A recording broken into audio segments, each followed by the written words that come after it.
Ko'p odamlar bir kun baxtli bo'laman deb yashaydi. Lekin o'sha kun hech qachon kelmaydi.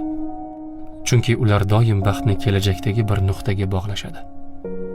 Shuni hal qilib olay, shu pulni topib olay, uy olay, muammolarim tugasin, shunda xotirjam bo'laman deb o'ylashadi. Lekin haqiqat shuki, hayot hech qachon to'liq tartibga tushmaydi. Har doim yangi tashvishlar, yangi muammolar, yangi rejalar bo'ladi.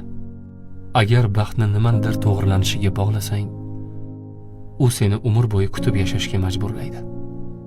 Lekin hozirgi onni his qilsang, bor narsalaring uchun shukr qilsang, hayotni qanday bo'lsa shunday qabul qilsang, kutilmagan paytda chinakam baxtni his qilishing mumkin.